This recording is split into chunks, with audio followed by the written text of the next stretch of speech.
Hi there, and welcome back. Charlemagne, are we live? Yeah. Are we live? Yes. It's funny to think Ray J is like legendary. Ray J is a legend, though. No. I mean, of course. But, I mean, in the sense that without Ray J, Charlemagne would not be Charlemagne the God.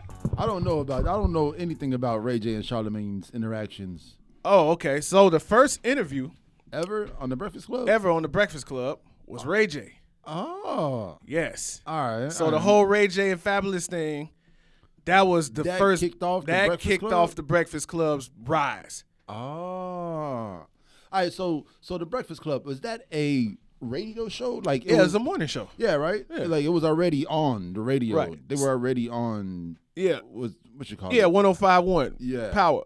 So yeah, it was like DJ Envy show. Yeah.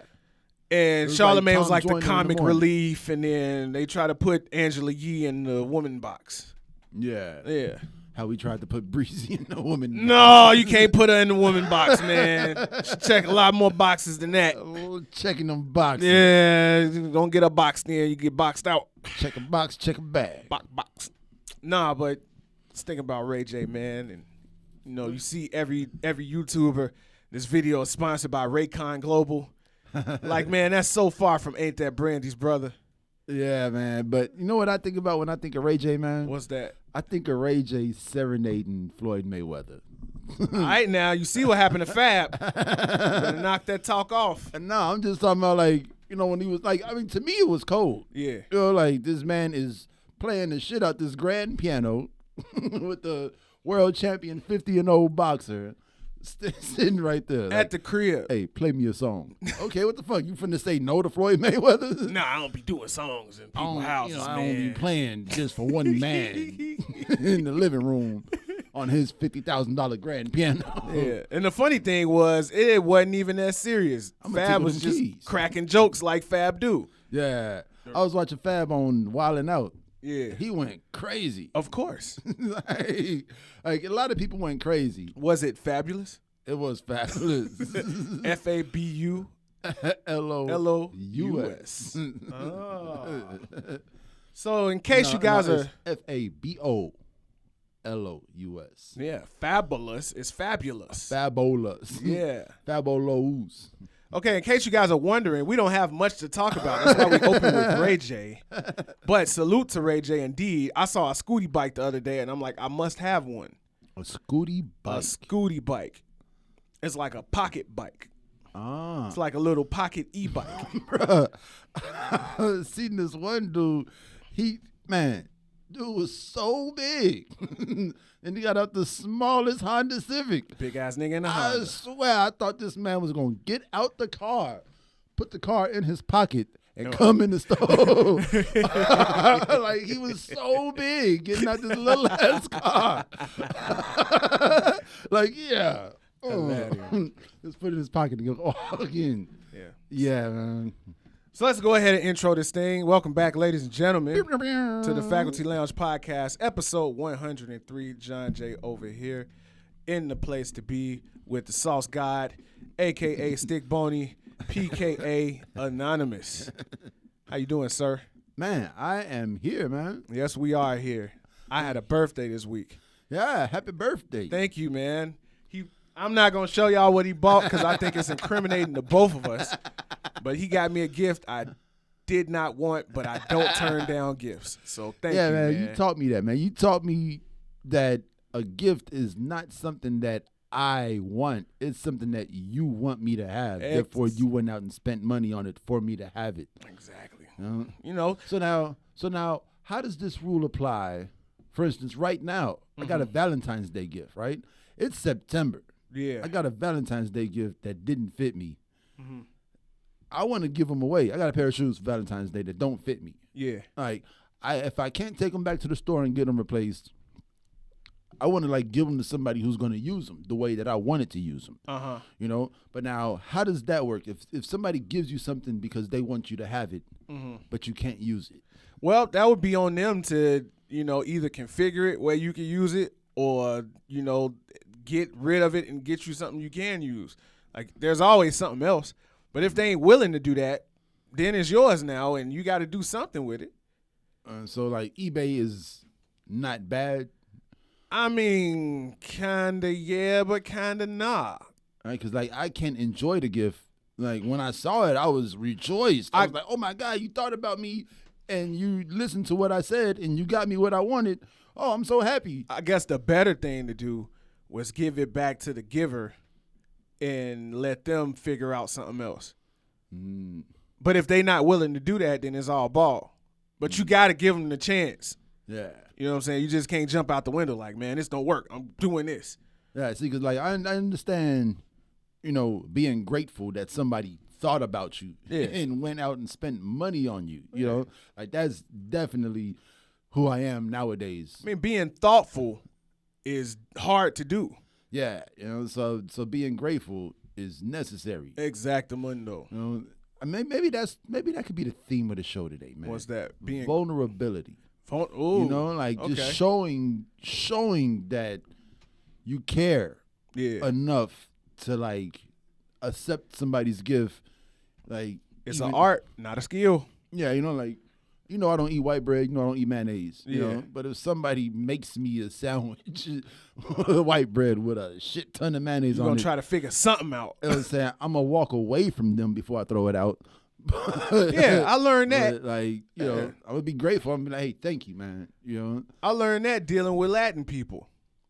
Like, man, if they cooking and it's a whole bunch of food and they offer you a plate, you take that plate. Yeah, you can't say no. You can say, I'll take it to go. Yeah. Even if you're not going to eat it, you say, I'll take it to go. There's no acceptable way to turn down a plate from a Latin person. Oh, no. No way. Especially a female over the age of 60. Yep. Oh, no. You taking this plate. You're not getting invited back over here. Exactly.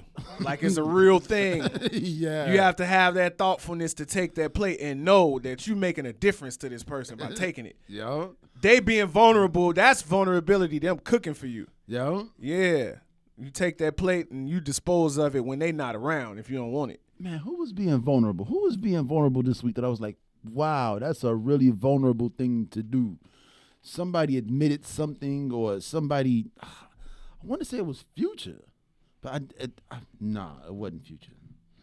Man, I just see, you know, I didn't smoke weed before the podcast today. I heard. Just to be able to be on point and not stutter and not go off on tangents. The articulation. And now I don't have the information that I needed. I think that's something that we haven't seen from, you know, I'm just spitballing here, from either of the presidential candidates. You haven't seen any kind of vulnerability. Yeah, they are. Like, where's the human element? In China.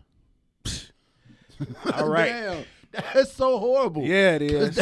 That's the human element of Nike. That's the human element of Apple. Like, the motherfuckers that's putting everything together are in China. Yeah, I ain't seen nobody say nothing about Hong Kong, and that's like the worst. Yeah. It's like the worst thing I've, you know, like as a person who stands for the Constitution. Yeah, like as far as like human problems, yeah, that's the worst like problem that I seen like in recent memory. 2020.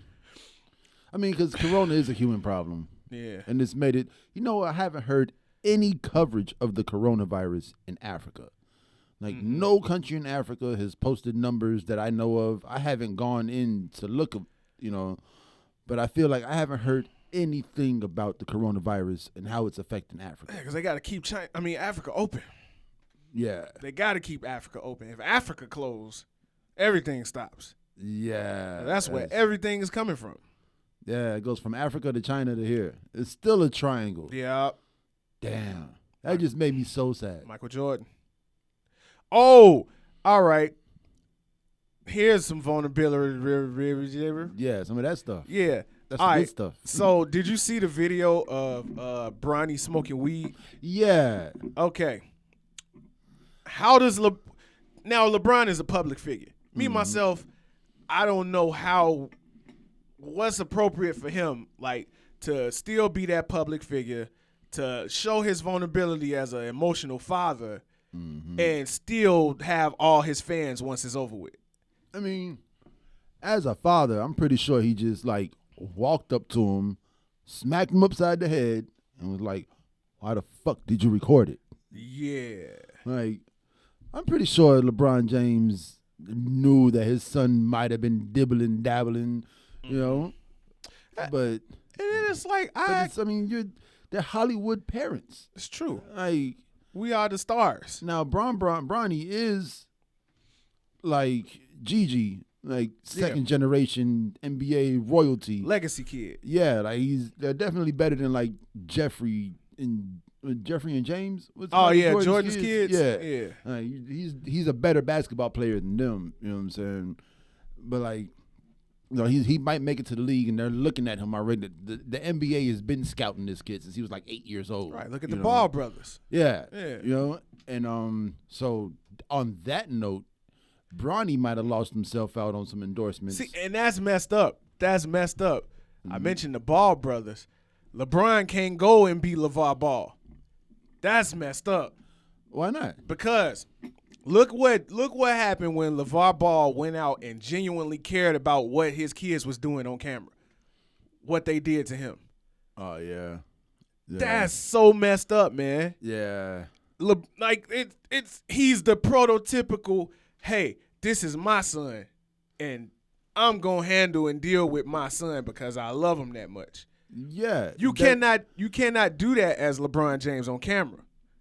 Oh yeah, on camera. Yeah. On camera, no. But you know it has to be done in real life. Yeah. And it's probably already been done, and Bronny probably ain't smoked since that day. Or if he has smoked, he's definitely left the phone in the other room. Yeah. You know? Which is, to his benefit. Yeah, because, I mean, you figure your father got a Nike deal at 18, and he hasn't lost it 18 years later. You know what I'm saying? Like, you know how hard that is? That's the funny thing about perspective because, you know, all the knowledge in the world can't beat being 15 years old. Yeah. You know what it takes. You watched your father that's there with you. Yeah. Showed you the blueprint. Yeah. But still. And he did it better than everybody. You know what I'm saying? But you still want to get on social media and be 15. Yeah. And there's nothing wrong with wanting to be a 15-year-old when you're 15 years old. Just not on camera. 15-year-olds live on camera. I know. You know? And that's the crazy part about it, is that as a 15-year-old in 2020, you have to be on camera so your classmates that sit right next to you will see your face. That's crazy, right? Yeah. I could sit right here, from here to here.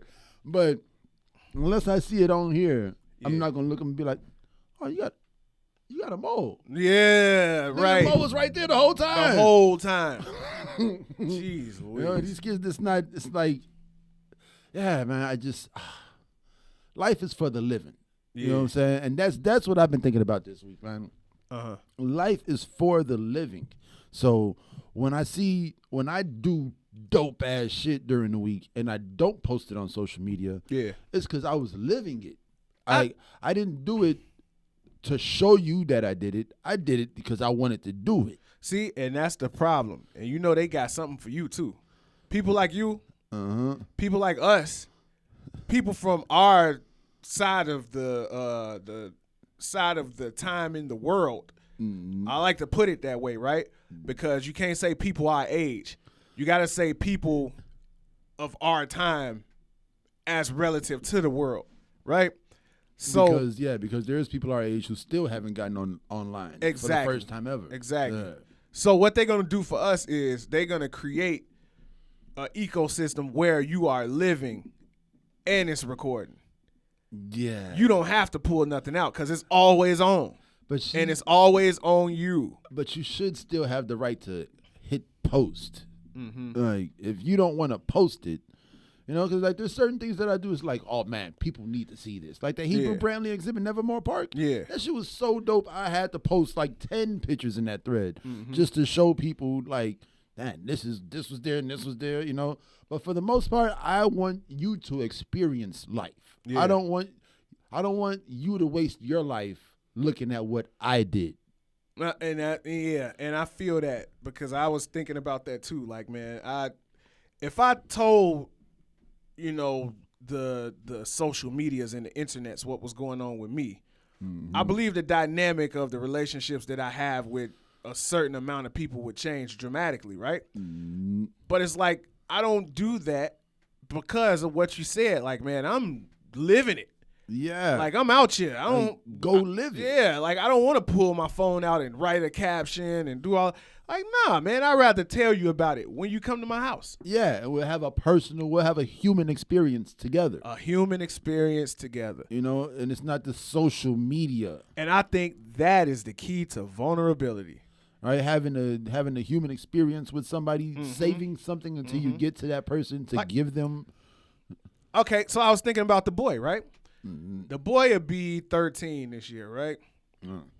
Now, one of the challenges for the boy, and I've been trying to help coach him through it, is locking the door. No. Shut up. Shut up. It's coming. It's not here yet. But anyway, one of the challenges that he got is when we converse with each other, he cannot look me in the eye.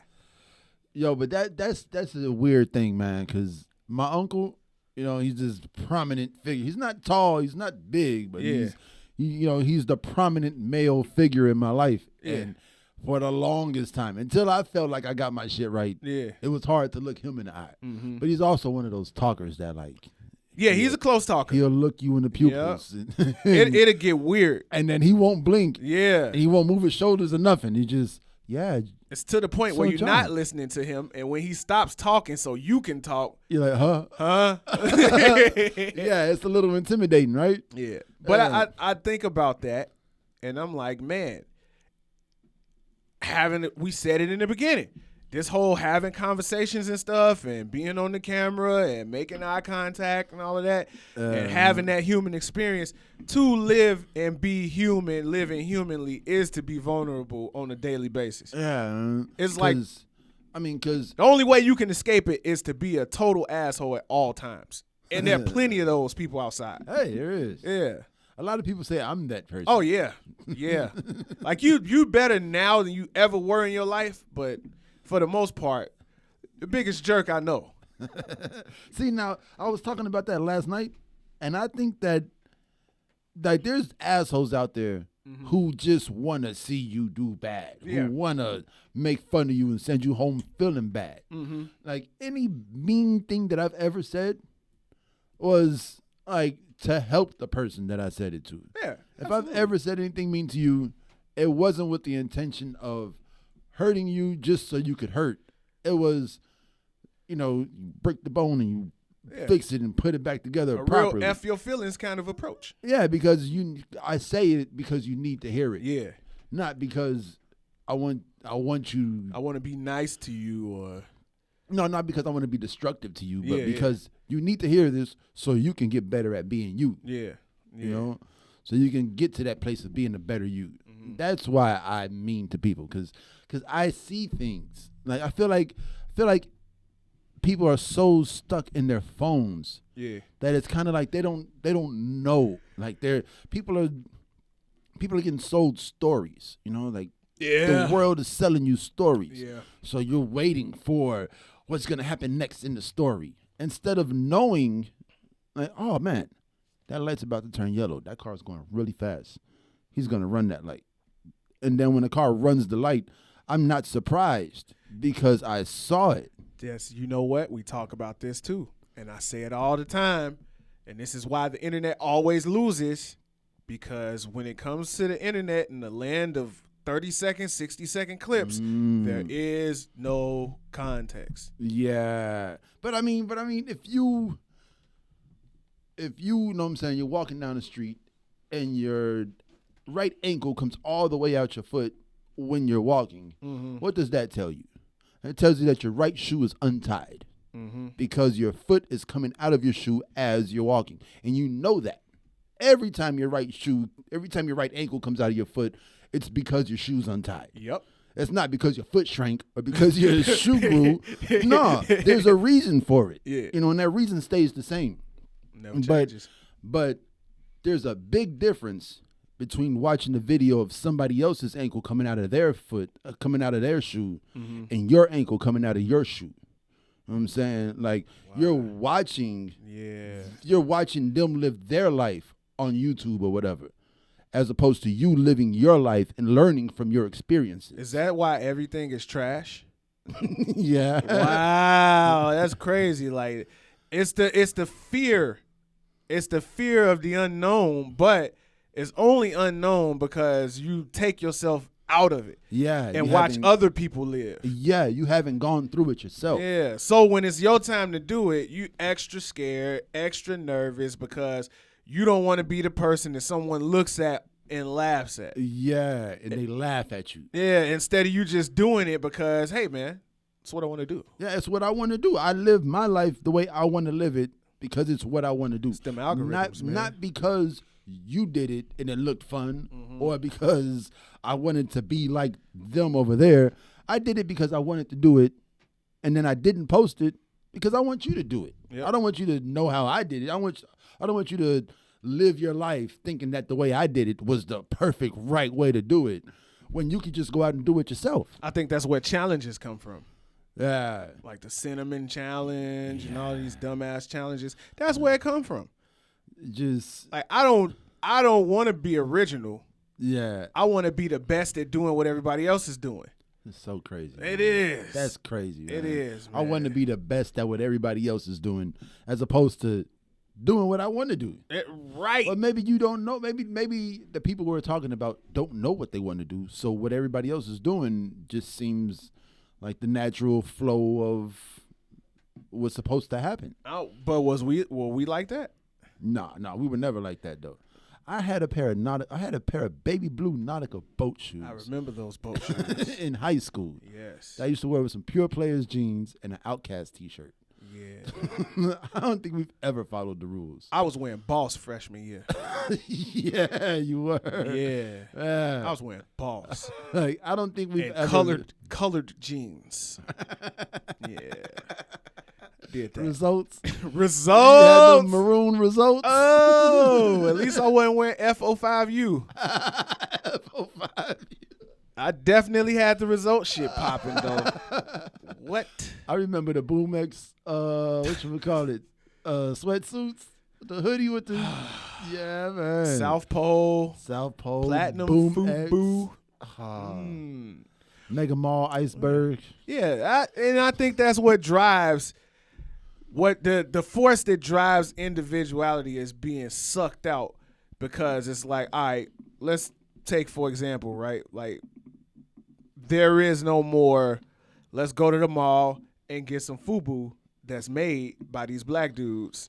Yeah. That make clothes. It's let's go to the mall to find the best version, the best knockoff version of this Gucci belt. Yeah. Like, I don't want to get something that's real that I can afford, like these nice Levi jeans that's going to be looking nice every time I wear them. For the next 50 years. Yeah, I'm going to try to find these big knockoff Balenciagas that look like CNA shoes, because everybody else is trying to find that same shoe. I don't understand that, man. Them Balenciagas so ugly, man. I'm pretty sure we had some ugly ass shoes. Remember the Air Force 2s? What was the hot shoe when we was young? Air Force Converse. Air Force One is a hot shoe. I had Converse senior year. Remember them? But you remember the Converse? Whose shoes were they? Whose shoes were these Converse I'm talking about? Buffalinos. Oh, the Vanna Joes. The Dennis Rodman Converse. Everybody had the Dennis Rodman Converse. You don't remember them? Oh man, the Dennis Rodman Converse. Nah, I remember our fashion though. Our fashion, because we still had big jeans. Yeah. You know, we still had big jeans. I was talking the other day about them oversized button-ups. Like, that shit was ridiculous. Like, man, Jay-Z sent us off. You remember them? I do. It was like the Tracy McGrady's. Yeah. And then the Ron Artest. Ron Artest had a pair of shoes? Yeah, man. Ron Artest, I think he had Converse too or something. Didn't you have some Artest? I did not know Ron Artest. Somebody had some Ron Artest. I remember that. Bitch is cold though. Where can I get a pair of these actually? There you go, dipping into the past. Oh man. Yeah. Man, I got accosted by a so I ain't gonna call him a white supremacist. He doesn't stand with Colin Kaepernick. I'll say that much. Like that's what I know for sure. You know. You know this person personally, or is this a guy? No, like it's a guy that comes into my job. Okay. You know, and like I used to give him the donuts, and then we used to talk. And then, right. You know, right. But he he came in last night. It was Dada. The Dada Ron Artest. This one. I thought those were Latrell Sprewells. I thought they was Ron Artest's. Oh yeah, these are Sprewells. That's the shoe I was talking about. The shoe with the rim in it. Yeah, that's It's a horrible idea. Yeah. Oh. What the hell? Look at Ron Artest's shoes. Yeah, I saw that. The fuck is that, Ron Artest? It looked like what's dude to be making them crazy Adidas? Jeremy Scott. Yeah. Ron Artest. See, we're being disrespectful, man. What? His name is Meta World Peace. I just thought about that. It is Meta World Peace. You don't go out and change your name for people to still call you Ron Artest. Yeah, we made the whole adjustment to refer to people by their proper names. Yeah. Meta World Peace should be no exception. Yeah. So anyway, back to this dude you was talking about. Yeah, man, he was just like going in, man, like on what though? Colin Kaepernick? No, he was going in on the state of America right now, and comparing it to Nazi Germany, right? So now this is a dude that's been to like jail for a long time, and he said he has like 40 or 50 college credit hours, and he likes to take history courses. Yeah, you know, like, and I believe I'm a firm believer in the too much of anything is bad for you. You know what I'm saying? Like once you start going down these rabbit holes, it's just like cocaine or marijuana. Yeah. You know what I'm saying? Like too much of it is not good for you. I agree. You know what I'm saying? So to have 50 credit hours in college, and it's all history classes, early American history, post-Civil War American history, you know what I'm saying, European history, African history. So you know all this shit that happened in the past, and you know the past so well that you hate the present. Well, I mean, I think that's the whole system of collegiates is like that. That institute of learning. See, that whole concept of college, right? You go to learn about ideas, right? Mm-hmm. But you got to look at the fact that you taking ideas and not experiences and mixing them with this. And that's what it is. Living in that virtual world. Yeah. It's like these ideas become law because you're not going to live. Yeah, and I guess that's what it is, ideas versus experience. Because very successful people learn from experience, you know? You got to be really intelligent to learn from, what is it? What was the other one I said? You said experience versus? Ideas. Yeah. You got to be like, for you to take an idea and mold that idea into something that you can take away from it is a lot harder than just living through it and knowing how to do it because you've done it before. Yeah. It's like reading a For Dummies book. Yeah. It could be For Dummies all it won't. You ain't going to know what you're doing until you try to do that shit. Yeah. Yeah. You know? Yeah. And like you are a dummy until you know how to do it. At least until you try it. Yeah. Because even if you try and fail, you know more than you did while you was reading that book. Yeah, exactly. And that's my whole point of I'd rather you experience what I've experienced than for you to take my experience, which is now in the past because I posted it on social media. Right. I'm still alive because I posted it. Yeah. You know what I'm saying? And then you take the idea of this experience and you take that as that's what the conversation gonna do for you. You know what I'm saying? Let me tell you about it, and then maybe you want to try it. Don't look at me doing it. Yeah. Yeah. You know what I'm saying? Don't watch me. Don't watch TV either. Get your ass out the house. Right. Go outside and do it. And it's I don't know, man.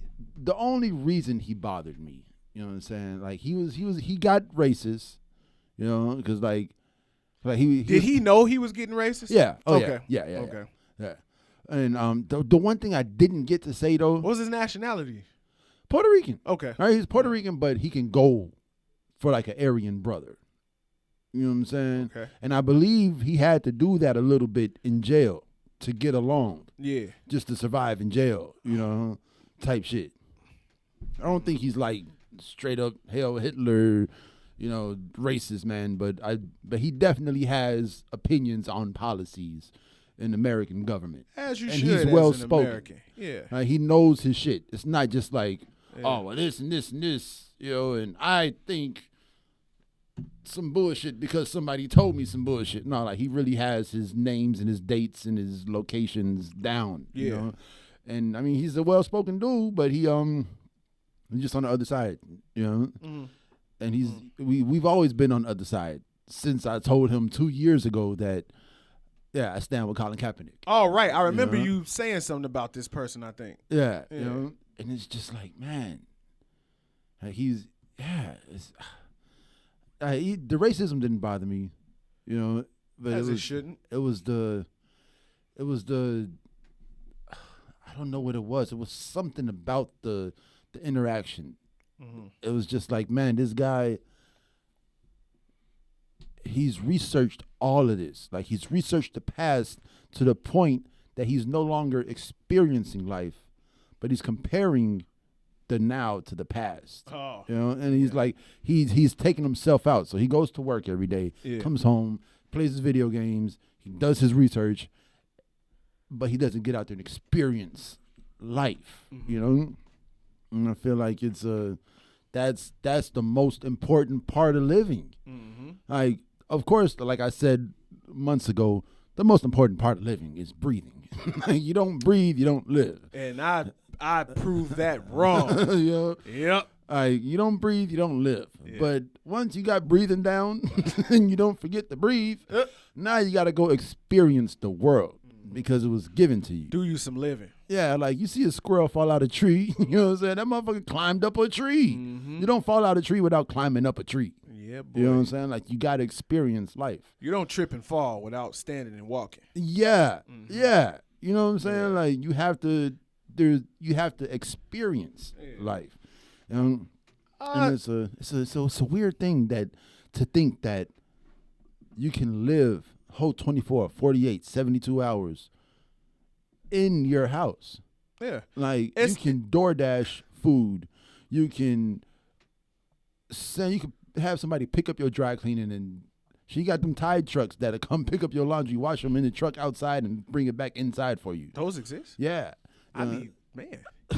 You didn't know about that? Hell no. I be needing to go. I don't have no time to wash my clothes, man. Yeah, those exist, man. It's like I be having to wash a sock at a time because it's fast. Yeah, Tide will come to your house and wash your clothes outside. We call Tide. Yeah.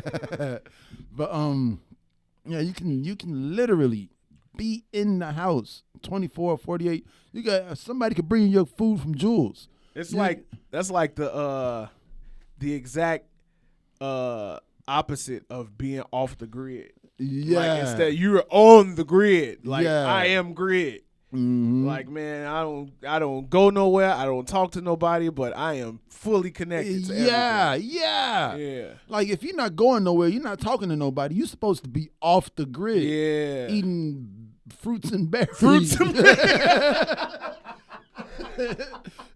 You know? Fruits and berries.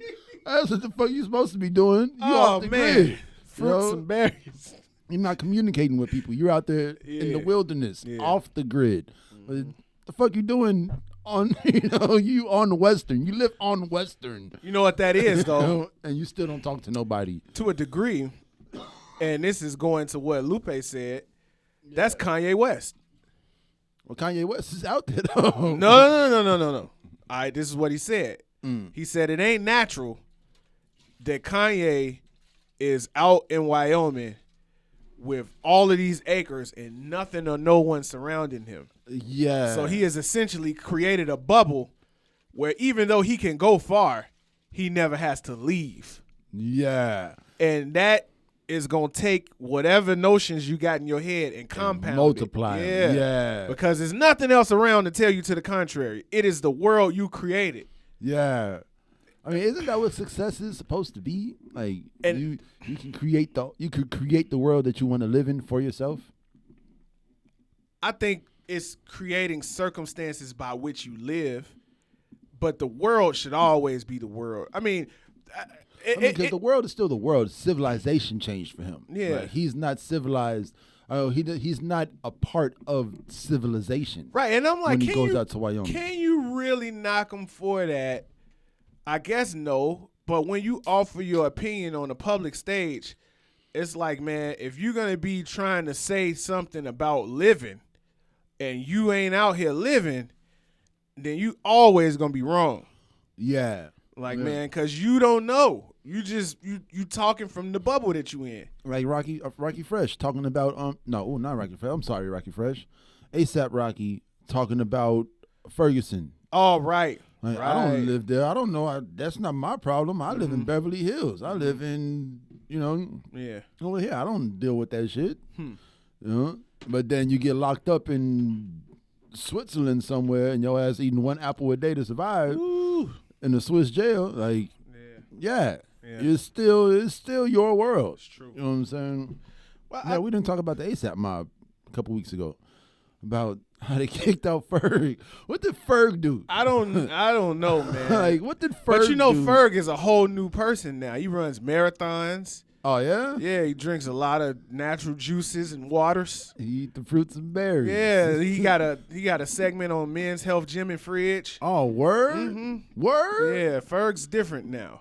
Oh, well, damn. he presents different than what we seen before. Yeah, see, because, like, that's what I was thinking. Like, I heard. Is ASAP Ferg New York's Mike Jones?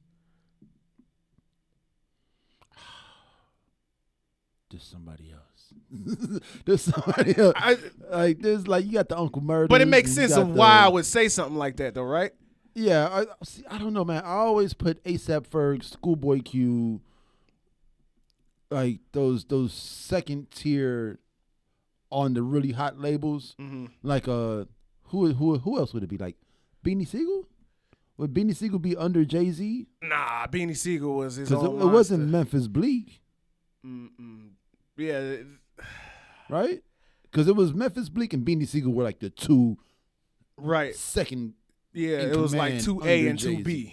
Yeah, right? But then I feel like Beanie Sigel put out a lot more music than Memphis Bleak. Yeah. You know? No. He did. I don't think he did put out more music than Bleak. I think more mixtapes, and he did like freestyles and stuff. But like studio albums, Bleak was all over that. Like name me another record label. Rap a Lot.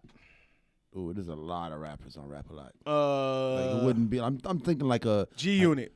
All right, yeah. Like there's definitely the 50 Cent, right? So when I say Mike Jones, I don't mean the tier of artist that he is. I mean, like, everybody loves Mike Jones. Yeah. If Mike Jones came back now, it'd be like, man, that's Mike Jones. Who? Mike Jones. The one and only. You can't clone me. Got a lot of friends and a lot of phonies. Homies, some friends and some phony. Yeah.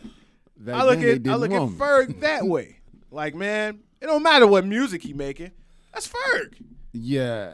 Yeah, it's still ASAP. It's Ferg. Yeah. I'm always glad to see Ferg out here Ferging. Yeah, because, I mean, you felt like I heard Nas album. Yeah. And then like 2 days later, I heard he got dropped from ASAP. That's weird. And he went hard on that song too. Yeah. What did he say? He said, I'm sincere. He said, damn. Yeah, the belly flip. Put it in her belly, something I'm so sincere. Like, oh damn. And then he did that. The stewardess flip with the airplane. Like, yeah. Yeah. He got bars. He be doing his thing when he concentrates. I mean, I feel like if Nas if you on a Nas song, yeah. Don't play around. Like, if Juicy J hit me up, I'm going to go have some fun. Yeah. And if Nas hit me up, I'm finna go read a book. Right. You better go get ready. Lace your sneakers. Yeah, it's Nas. Yeah. But I don't know, man. I don't know. You know, you think about that shit. It's like when you look at all the groups, man. Look at Wu-Tang. Look at Outkast. Yo, Wu-Tang is a brotherhood, look at EPMD. Wu-Tang ain't never lost a member. And Redman. That's true. Redman never became a full member. Nope. Like he's an honorary, like in there somewhere. We claim him because he's got bars, but he never like Wu-Tang is Wu-Tang. That's true. From the beginning to the end, it never changed. And they never talk shit about each other on camera. Yes, they do. But you can't talk shit about one of them in front of one of them. Yeah. Like, no, you don't do that. That's my brother. Yeah. I'm talking shit. Yeah, Wu-Tang is solid. Yeah, like 100. You can't say nothing about Method Man. That's for me to say. Yeah. That was you guy. You guy was like, man, hey, what you talk about, guy? Yeah, man. Like he talked this much shit about the RZA, but bet not nobody else say nothing about the RZA, man. Yeah. Fucking ridiculous. That's all I ever had to say about the RZA. Yeah. But that's the that's the example of that vulnerability, right? Like we got someone like a Kanye West, right? Yeah, it's outstanding at vulnerable, right? Because for some part of him, I don't think he could help it, right? But in that vulnerability, you might misspeak. So when you say, you're responsible for people's careers and whatnot, like let's not forget that you made Beautiful Dark Twisted Fantasy and College Dropout, which was the compilation of minds coming together to make music. Yeah. Like, and then you could argue that Late Registration was a symphony that came to play. Like, you kind of got to take a look in the mirror, man. Because, you chop shit up, but it was really the symphony. Because I've been in the studio with Jamito when he's done shit for, like, the Smashing Pumpkins and, like, other groups. And they're just like, all right, play in the key of G minor. And then he'll go off in G minor. And I'm like, all right, do it 3 more times. And then they take that and do what they gonna do with it. Yeah. But they didn't write it. They didn't write out music on a sheet to give him. And he's like, just freestyle and we're going to chop it up. Yep. And then we're going to call it a Coldplay song. Yeah. Like, it had nothing to do with Coldplay. It had nothing to do with Kanye. Yeah, Dark Twisted Fantasy, though. Dark Twisted Fantasy had more features than what's the Drake one? Oh, Scorpion? Yeah. Yeah. Because Scorpion had a lot. You figure it had everybody from Plies to Michael Jackson. Yep. Drake got a song with Michael Jackson. Yep.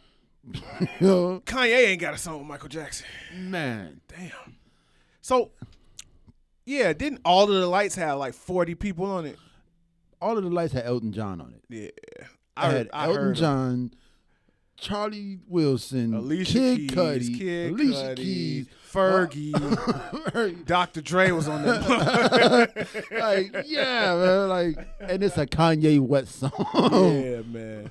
Yeah. I tried to tell you, but all I can say is Yeah, that was a moment. But yeah, man, I like this conversation about vulnerability in general.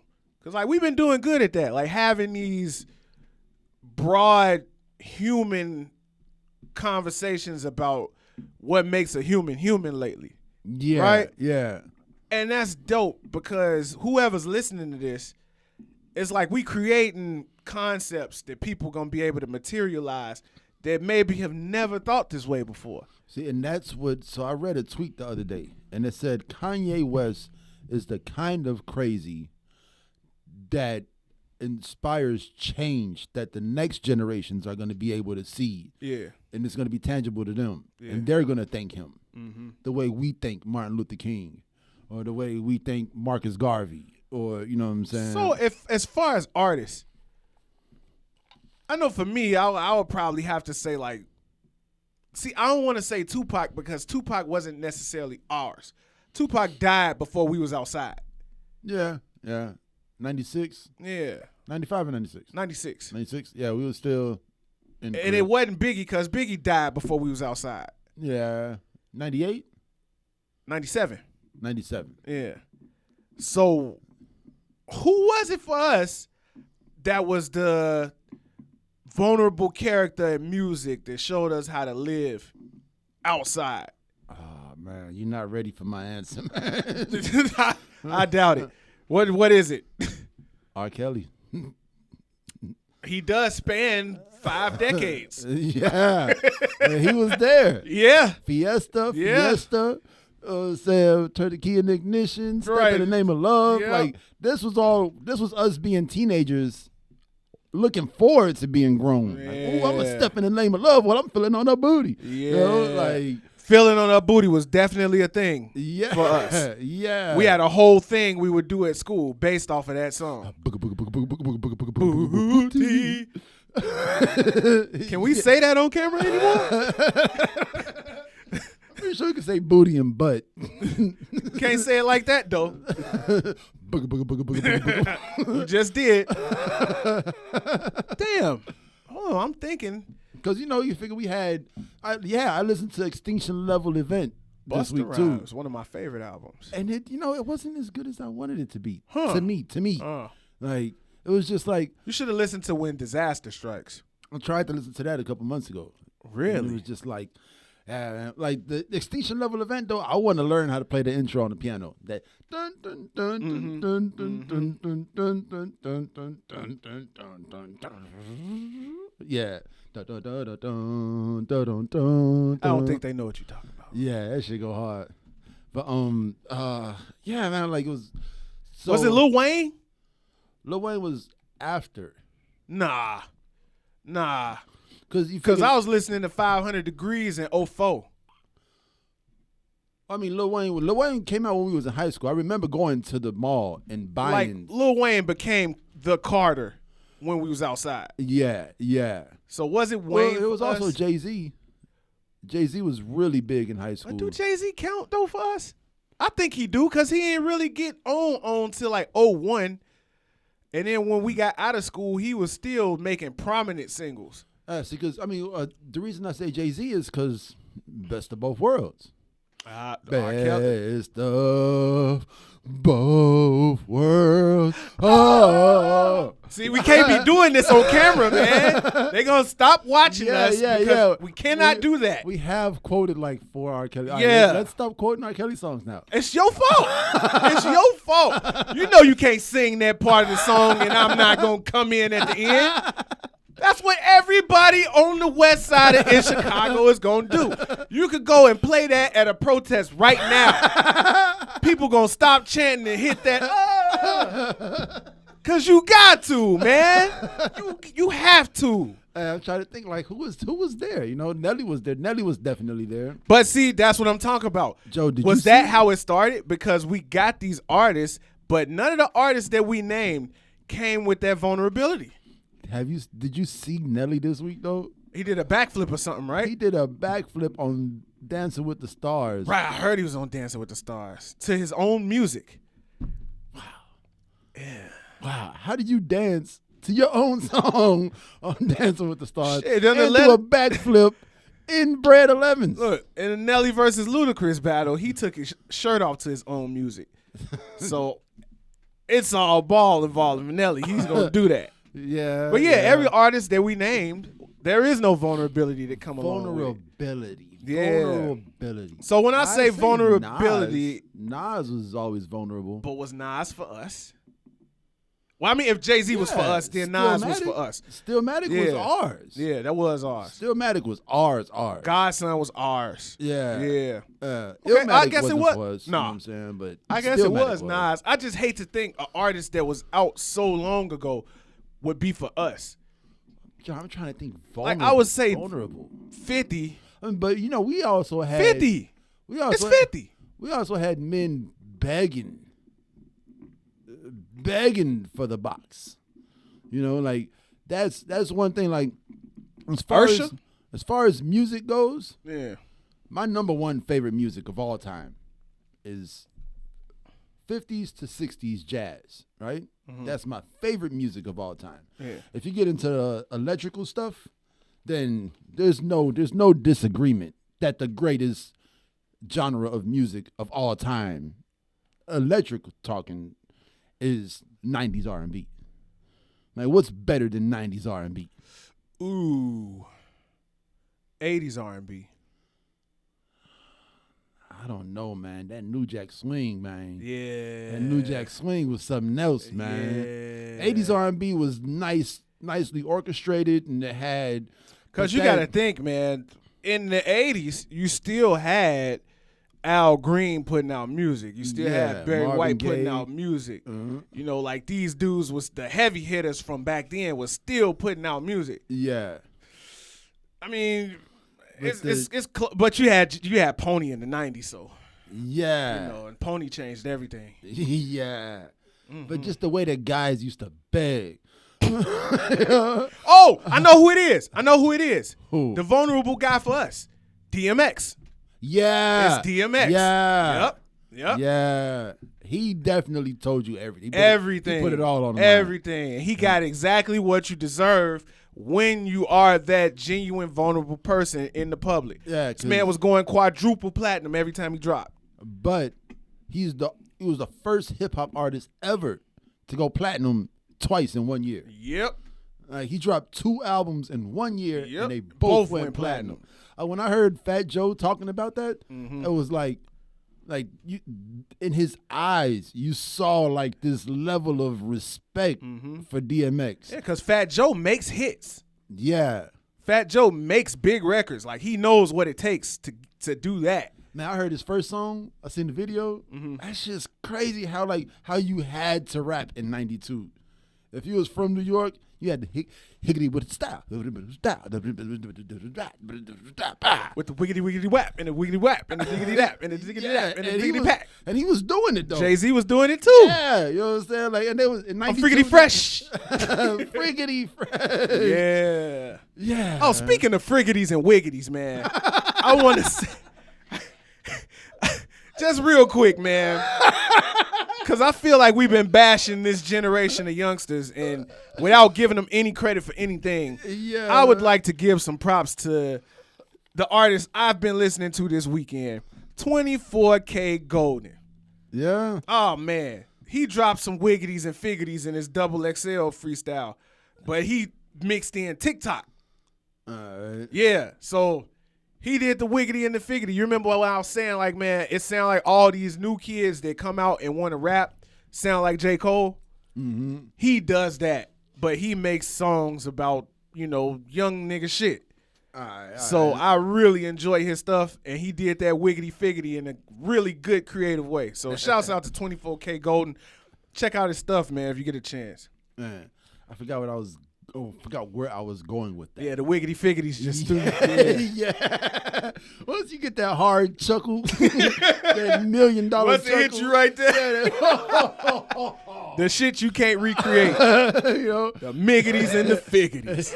It all, like, my brain went flatline. Well, we running close anyway, man. You got some closing remarks? Man, there was something I wanted to talk about that you brushed up on, and I was like, oh yeah, I wanted. But then we kept going. Was it earlier, or was it? It was more? about 20 minutes, about 15 minutes ago. No, I don't remember. forgot what it was. About 15 minutes ago. But, yeah, but continue. It's been a pretty good show Yeah. though. Like for us to have nothing to talk about, and Yeah. get on here and Yeah. go this hard. I think we did pretty good today. We professionals, bro. Yeah. Man. So before we go, let's go ahead. We've had I guess you would call it a historic American death in the country. Oh yeah. Supreme Court Justice Ruth Bader Ginsburg passed. You know, and you said some things before the show started. I ain't necessarily gonna get into what you said, but what I'll say is, for all the people wondering why it's such a big deal that a Supreme Court justice died, what you got to realize is what a Supreme Court justice is and their functionality in America and as America, right? Now, so there's the legislative, the executive, and the judicial branch, right? The Supreme Court is the top of the judicial branch, but they're not the whole judicial branch, are they? Like, who else is there besides the Supreme Court? The Circuit Court, the Appellate Court, yeah, all of those courts. And all of those are federal? No. Well, I mean, because we're talking about the federal government. Like, there's the executive branch is the, you know, that's the president, vice president, speaker of the House. Right, so, yeah, I get it. And then the legislative is the House and the Senate. Because you got state Supreme Court, and then you have federal Supreme Court. Yeah, and she was a federal Supreme Court justice. Exactly. One of the 9. The top of the top. Yeah. This is where precedent gets set. And that's what I was saying. Like, rules change when Supreme Court justices make their mind up on something. Like, it's difficult for you to be in that position where, depending on how I think about this situation, everything about how we deal with this part of society is going to change. In America. Yeah. It's not the just whole country. In Illinois. This is America. Yeah. Yeah. So even California. So it's a difficult job to do, I would say, by far. And, you know, even if you don't know much about the person, I would say respect the duty. You know, because it's not something that you could take lightly, being that you changing the fate of the judicial system in this country. I mean, and she also had a long life. Like, she wasn't just a judge when she was born. Like, she had to earn that and get there. And she had a story. She had a struggle. She had to get through. You know, I guess I'm just speaking to my level of recognition because I didn't delve into, you know, her personage. I just seen when she died, my thoughts went to the significance of a Supreme Court justice. Yeah, and now, so going back to the racist dude, when I don't know what I don't want to call him a racist. He was just saying racist stuff. Doesn't mean that he's gonna go out and hang somebody. He's an American. But he was talking about how right now it's a scary time because, you know, the people in charge of putting people on the Supreme Court are all Republicans. I forgot what conservatives? No. The party that puts the people in, that votes them in. The GOP? No. But they're run by the GOP. The Senate. Is it the Senate that votes in Supreme Court justices? I think the president nominates. Yeah, and then the Senate votes. Yeah, so it's he was just basically saying how this has happened 5 times before. Yeah. In American history, where right before an election, the Supreme Court justice passes away, and it's on the sitting president to vote somebody in or to nominate somebody. Yeah, to nominate somebody, and like, he can nominate a bogus person to like really fuck us up for the next who knows how long, if he so chooses, you know. And yeah, man, he was dropping knowledge, but. Yeah, man, it's just, as far as that's regarded, I think that's relative to what your belief system is. Like, you can't uniformly say that, you know, something is either good or bad because it affects more people than you are able to comprehend. Yeah. You know? Like you have no idea what you don't know. Yeah. Like, exactly. Yeah. Exactly. But, yeah, let's go ahead and have a moment of silence for Ruth Bader Ginsburg, and we'll come back and close out the show.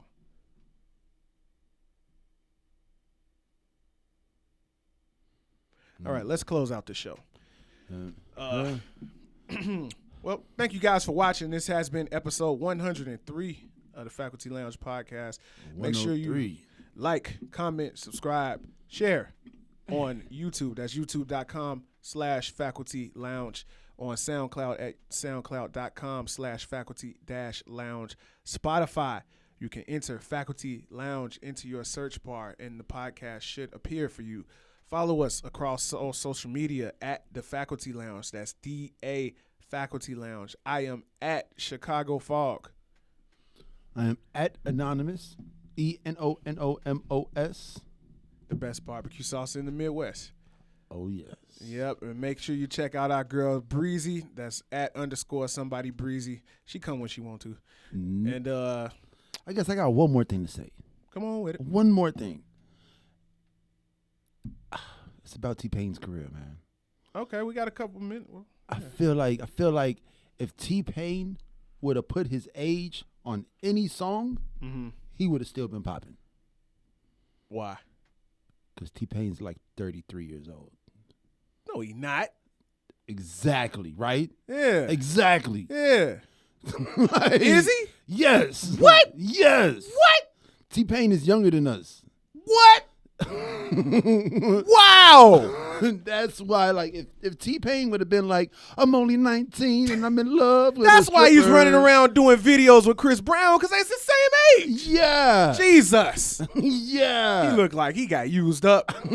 No disrespect to T-Pain, but he looked older than what he is, I guess. So in the group T-Wayne, Lil Wayne was actually the older artist. Wow. It's like Jay-Z being older than Timbaland. Damn, for real? Mm-hmm. Damn. Jay-Z is the big brother. Damn. Yep. That's crazy, man. But I feel like if T-Pain would have told us that he was younger than us, or back in the day when he was making all the bangers in 06, 07, you know what I'm saying? Like, the young people would still, like, respect him. Because, like, you know, he does these shows for these teeny bops, and they're like 13, 14-year-olds at the show. They have no idea who T-Pain is. Yeah. But they also don't know that T-Pain is not 45 years old. I didn't know. You know? I thought he was, you know, in his 40s, I think. Yeah, right? All right. Yeah, that's weird, man. Let me Google. That's very weird. How old is T-Pain? Yeah, that's crazy. He's the same age as us. He's 34. 34 years old. Yeah. September 30th, 1985. He's a Libra. Damn, his birthday's coming up, man. Yeah. I mean, he's a young OG. Yeah? Yeah, man. Lil Wayne is 37. Yep. That's crazy. Chris Brown, 31. Lil Jon is 49 years old? Yeah, we knew Lil Jon was old. Damn. Yeah. Akon, 47. Flo Rida, 41. That's my guy right there. Shouts out to Flo. All right, before we go, 2 songs I would like y'all to listen to. If you made it this far, you deserve it, right? So this weekend, in my new age, I decided to go back and imagine about what they was listening to back in hip-hop, right? 2 songs that I came across because I wanted to know how gangster it got. Ice-T, The Tower. All right. And I wanted to know how hip-hop it got. The Beastie Boys, Intergalactic. All right. I enjoyed those songs very much. Take a listen. If you made it this far, leave a comment about it. That's all I got. Damn, I don't know. I guess for me, if I had to go back and give you a song that I listened to this week that didn't come out this week, would be How Much a Dollar Costs. Because I'm that guy. I really am that guy. Yeah. That's like, bruh, I got this dollar. What the fuck you standing outside this gas station asking me for my dollar when I went and got my dollar? It's a powerful tune, man. You know what I'm saying? Like, this is my dollar. I don't give a fuck what it say in the Bible. This is my dollar. I earned this motherfucker. It's mine. And on that dollar, it say what? In God we God trust. we trust. Ain't that something? Man. Well, with that, I'll say good conversations and good friends last a lifetime. And what time is it? Time to get back to the students. Double salute. Thanks for watching and listening. Peace.